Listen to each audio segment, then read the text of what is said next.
Okay, we're going to do some graphical problem solving with the third problem from CVPM practice.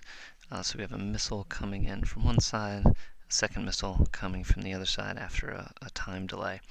So how does this not agree with the CVPM model? Well, both missiles certainly could move at constant speeds, but the second missile can't get up to speed instantly.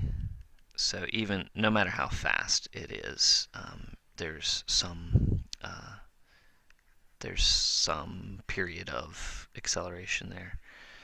So if that speed is changing, it would not be a constant velocity situation. But if that is a pretty quick process, and it frequently is with this sort of thing, then it could be a pretty good model. Okay, so what we want to do is first graph, and then we'll use that graph to come up with our relationships to solve. Okay, so I'm going to arbitrarily choose to have the base at the origin. It really doesn't matter. I'm going to have the incoming missile on that side coming toward the base.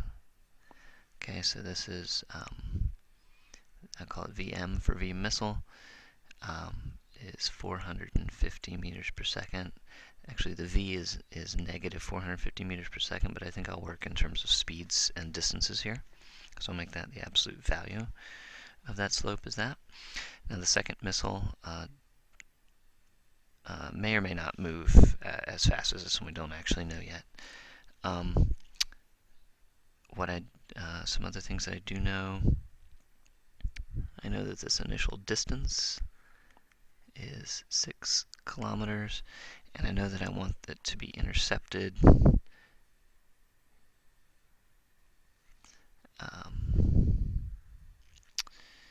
no further, so I'll call this DI. That sounds weird. I'll call it D final and D initial. So the initial distance from the base, the final distance from the base, should be no less than 1 kilometer. So if I solve for 1 kilometer, then I'll know sort of the slowest that my rocket can go, my second one.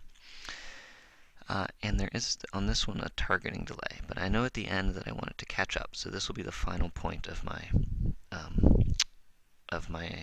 anti-ballistic missile. And I know that it's going to start from the base, so it starts here on the t-axis where x is 0. And I know that it takes a time delay, so that's on this axis, so I'll call this delta t d for time delay. And after that, it goes at CVPM to attack the second one. And again, I'll work in terms of speeds. I'll call it VA for V anti-ballistic, and it's unknown. This D, however, is known. And this D of the missile is unknown to begin with, but we can figure out an expression for it pretty easily. I'm going to call this big delta t here. I'm going to call that just delta t. So we see that the anti-ballistic missile does not go for that amount of time. It actually only goes for delta t minus delta t d. So I'm trying to find the speed here. So really what I want is the slope. So I need the the rise and the run. I know what the final distance is here, which is the distance that this missile travels, and I know that this is what I'm looking for there. So the speed is going to be df over delta t minus delta td, and I do not know delta t. I know delta td, but I don't know delta t, so I'm going to need to use this other one to figure that out. So I'm going to use the definition of slope for that, and again we're using absolute values here. So that's dm over delta t. dm I don't know, but I can tell here that it's di minus df. And those numbers I do know. So I can solve for delta t. di minus df over vm and sub it into there. That's df over minus df over vm minus delta t d. I would do a quick unit check. The numerator is in meters. The denominator, that's in seconds. So this should be, make sure it looks like a subscript. So this definitely should be in seconds too. That's a distance in meters over a speed in meters per second. So we're good there. That's in seconds. And the whole thing is the way we want it. Okay, so we can clean this up a little bit.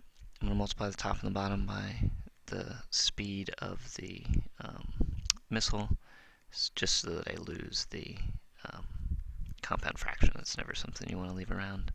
So di minus df minus vm delta t d. Okay.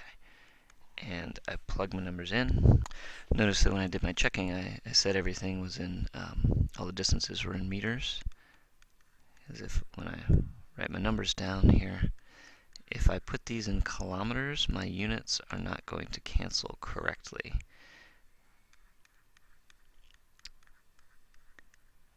I could have also converted my speeds into kilometers per second. That would have been fine, and then my answer would have come out in kilometers per second. You just have to check the units and make sure that they cancel right. Okay, this goes to meters. This is now all in meters, which cancels that meters and leaves us in meters per second. If these had been in kilometers, then the subtraction would not have worked, and we would have gotten a funny number that wouldn't have made sense. 123 meters per second.